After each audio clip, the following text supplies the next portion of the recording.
Vous voulez savoir quelles IA vont dominer le marché en 2025? Aujourd'hui, je vous présente les 6 modèles de langage les plus avancés, ainsi qu'un septième bonus qui pourrait bien vous surprendre. On va donc parler de LLM. Un LLM, c'est une machine à produire du texte, comme ChatGPT que vous voyez à l'écran, avec qui je peux interagir, en l'occurrence poser la question qu'est-ce qu'un LLM? Un LLM, Large Language Model, est un modèle d'intelligence artificielle entraîné sur d'énormes quantités de données textuelles pour comprendre et générer du langage naturel. En l'occurrence ici, en français, puisque je vais poser une question en français, il me répond avec du texte en français. Il existe des dizaines de LLM. Aujourd'hui, je vous propose de rentrer dans le détail des 6 meilleurs LLM du marché en se basant sur un document créé par Yvan Demumieux. Encore merci Yvan pour le partage de ta documentation. Commençons par le premier modèle ChatGPT qui a été créé par l'entreprise OpenAI, qui est une entreprise américaine. Premier élément important, c'est la taille du contexte, c'est-à-dire la taille contextuelle. Dans un modèle de langage comme un LLM, ça désigne la quantité maximale du texte qu'il peut prendre en compte à un instant donné. En fait, un LLM ne se souvient pas de ce que vous lui avez dit dans la conversation précédente. Il traite uniquement une certaine quantité d'informations récentes définies par sa taille contextuelle. Pourquoi c'est important? Puisque plus la taille du contexte est grande, plus le modem peut suivre une conversation longue sans perdre en informations. Une grande taille permet donc d'analyser des documents entiers. Exemple, résumer un rapport de 100 pages. Et si la limite est dépassée, malheureusement, certaines informations disparaissent, ce qui peut entraîner des incohérences ou des oublis dans les réponses. Il est donc important d'avoir une taille contextuelle relativement importante. Ici, on se rend compte que 128 tokens pour ChatGPT, c'est dans la moyenne des LLM du marché. La taille du LLM est également importante, c'est-à-dire le nombre de paramètres. Les paramètres, c'est comme des boutons de réglage interne que le modèle ajuste pour apprendre et comprendre à générer du texte. Plus un modèle possède de paramètres, plus il est capable de saisir des subtilités du langage humain. Un modèle avec peu de paramètres, c'est un peu comme un étudiant qui a lu quelques livres sur un sujet. Il a une compréhension de base du sujet, mais il ne peut pas rentrer dans le détail en profondeur. Alors qu'un modèle avec beaucoup de paramètres, c'est comme un expert qui a étudié des centaines de livres et d'articles. Il a donc une compréhension approfondie et peut fournir des réponses détaillées et nuancées. Ici, on peut donc voir que la taille et donc le nombre de paramètres des modèles de ChatGPT est relativement élevé par rapport à la moyenne du marché. Il possède une fonctionnalité de recherche sur le web avec citation des sources. Il a la fonctionnalité Canva qui permet d'éditer et d'itérer sur les documents ou du code en temps réel directement dans l'interface. C'est une sorte d'espace de travail interactif où on peut rédiger, modifier et améliorer un texte sans avoir à le copier-coller constamment entre ChatGPT et un autre éditeur. Il permet également de générer des images à travers son moteur DALL-E 3. Il analyse les images des documents. Globalement, il permet de créer des assistants et des agents personnalisés, notamment avec des actions, ce qu'on appelle le task operator. Et en termes de personnalisation, ChatGPT est très complet puisqu'il comprend un interpréteur de code, des données en live et de la personnalisation, notamment via le prompt system. En termes de classement général, il est classé numéro 2 des meilleurs LLM du marché. En termes de respect du RGPD, on est loin d'être au top niveau. On a une confidentialité, vous le voyez, qui est renforcée en version entreprise, mais en l'occurrence, ce n'est pas le cas des autres modèles. Donc là, on a peu de certitude sur comment sont utilisées les données au travers du modèle. En termes d'impact énergétique, on est classé B et ChatGPT possède une application mobile. En conclusion, sur ChatGPT, on est sur un des modèles les plus performants du marché, avec des performances qui ont toujours été dans le top 3 depuis la sortie des LLM sur le marché. On a beaucoup de fonctionnalités, vous l'avez vu. On a notamment la notion de GPT personnalisable, qui est très peu présente chez les autres éditeurs.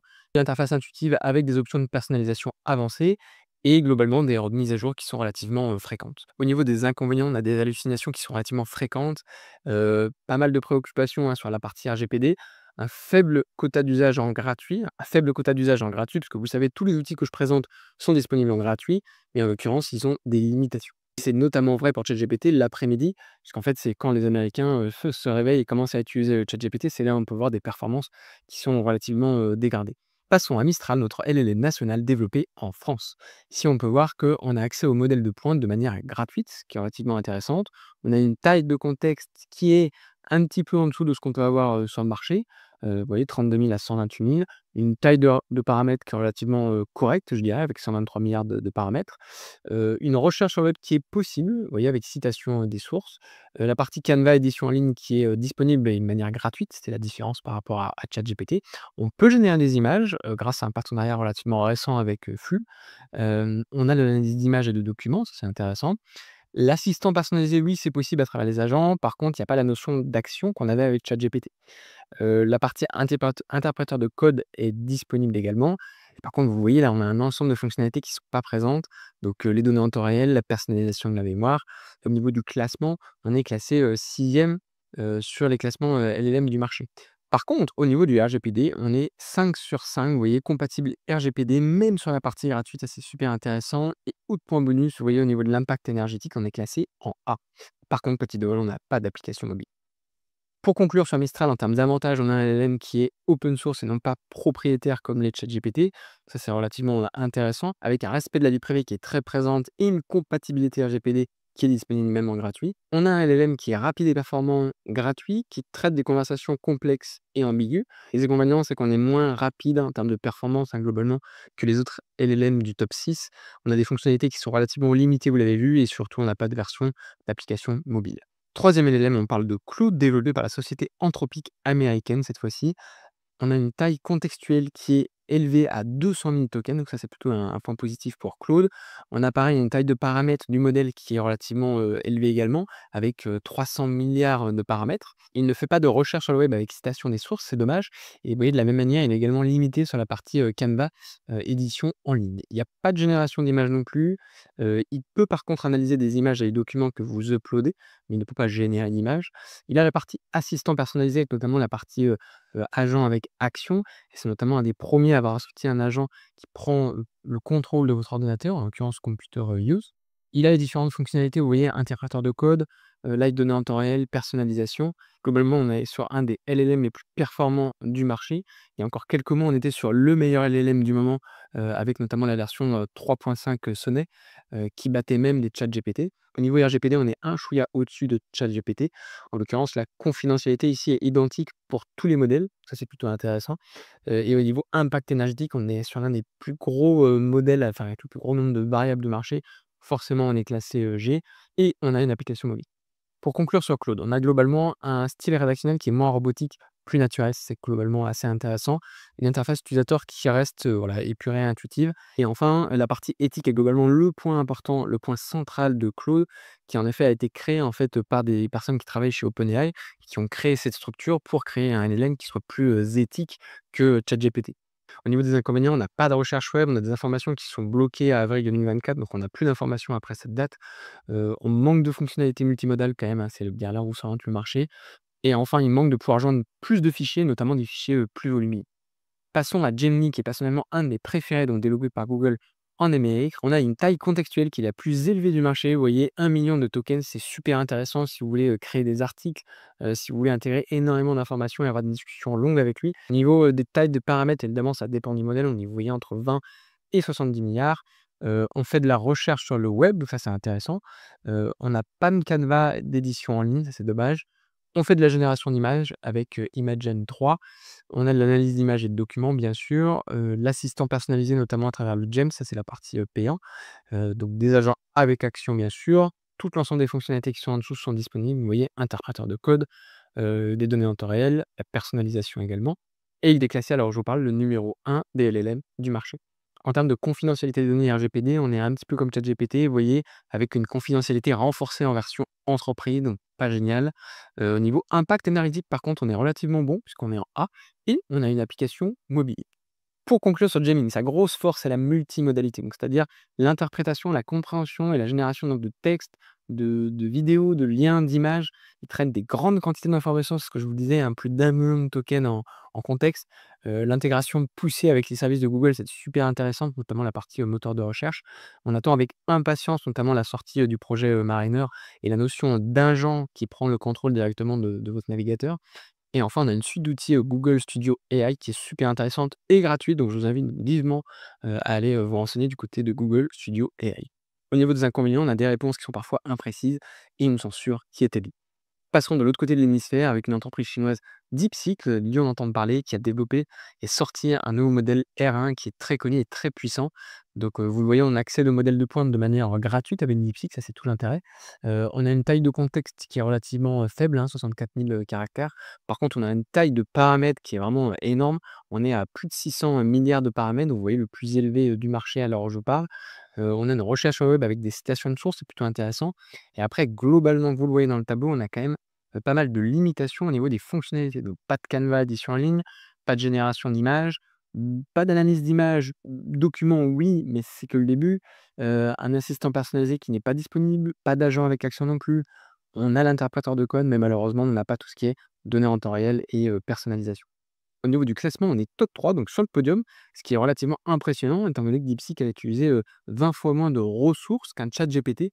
Au niveau RGPD, c'est la catastrophe. Vous voyez, on est 1 étoile sur 5. Pourquoi? Parce qu'on n'a aucune confidentialité, sauf si hébergé en local. Et là, je vous invite à aller voir ma vidéo où je vous explique comment installer DeepSeek AI en local en utilisant 2 options, soit vous utilisez LM Studio, soit vous utilisez Olama.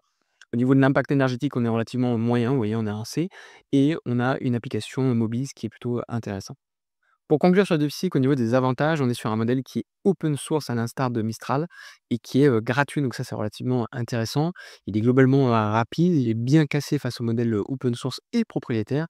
Surtout, il est excellent en mathématiques, code, raisonnement créatif et enfin il est économe en énergie. Au niveau des inconvénients, sur un manque de capacité multimédia, un manque de polyvalence, de faibles connaissances factuelles et surtout au niveau éthique et au niveau biais censure. Là, c'est compliqué parce que vous savez, il y a la censure politique chinoise, ce qui en fait un modèle relativement obscur. Et on passe sur notre sixième et dernier LLM, le petit nouveau qui s'appelle Qwen, développé par Alibaba en Chine. Ici, on est sur un modèle qui est également gratuit, vous voyez, quel que soit le modèle que vous utilisez, avec une taille de contexte qui est relativement sensiblement équivalente à ce qu'on peut trouver sur le marché, entre 32 000 et 128 000, à l'instar de Mistral. On est sur une taille de paramètres qui est très faible, vous voyez, 32 milliards. On fait de la recherche sur le web, avec citation des sources, c'est intéressant. On n'a pas de canevas d'édition en ligne. On fait de la génération d'images, donc ça c'est intéressant par rapport à DeepSeek qui ne le fait pas. On analyse également les images, les documents. Par contre, voilà, pas d'assistant, pas d'agent. C'est normal, hein, le LLM est relativement récent. On a l'interpréteur de code et on a les données en temps réel. Par contre, on n'a pas de personnalisation au niveau de la mémoire.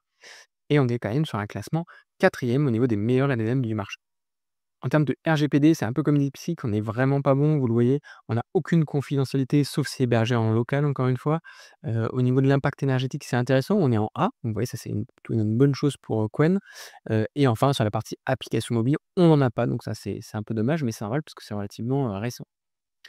Pour conclure, au niveau des avantages sur Qwen, c'est la meilleure IA open source du marché à l'heure où je vous parle. C'est un outil, polyvalent et puissant qui reste quand même gratuit, il faut le souligner. Il a des capacités multimodales par rapport à DeepSeek, vous voyez, images, vidéos, et il excelle dans la recherche d'informations, sur internet, c'est plutôt intéressant. Et enfin, il est économe en termes d'énergie, c'est même le meilleur en termes d'impact, énergétique. Et enfin, sur la partie inconvénient, vous voyez, c'est la censure, hein, toujours pareil. On est en Chine, il y a des biais, limites de la génération d'images et contenus politiques, sensibles. On est obligé d'avoir un VPN pour obtenir toutes les fonctions. Et enfin, on a quand même pas mal de bugs, hein, puisqu'il est relativement, récent. Ça y est, on a fait le tour des 6 LLM du marché. Alors comme je vous avais promis, je vais vous présenter un septième, alors non pas LLM, mais septième chatbot IA générative du marché. En l'occurrence, elle s'appelle Perplexity, donc développée en Amérique.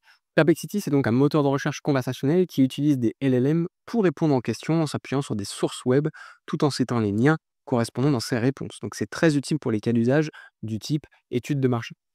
Bien que Perplexity ne soit pas lui-même LLM, il s'appuie sur des LLM pour fournir des réponses précises et pertinentes. Par exemple, il utilise des modèles tels que GPT-3 d'OpenAI et Claude d'Anthropic.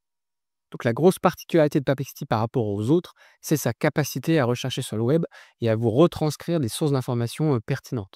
Là, en l'occurrence, je l'utilise à titre personnel pour tout ce qui est veille de marché et je vous incite à l'utiliser pour des benchmarks, pour de la recherche globale et de la veille sur Internet. Donc, vous le voyez, c'est un outil qui a évidemment une version gratuite, hein, comme tout ce que j'ai présenté, mais qui a aussi une version pro payante à 20 $ par mois. On n'a pas d'informations évidemment, parce que ça dépend du LLM, de la taille du contexte et de la taille, du paramètre. Par contre, on fait très bien la recherche sur le web avec des citations de sources. On fait pas de canevas en ligne. On fait de la génération, d'images, là c'est payant, hein, avec, Flux, de la même manière qu'avec Mistral.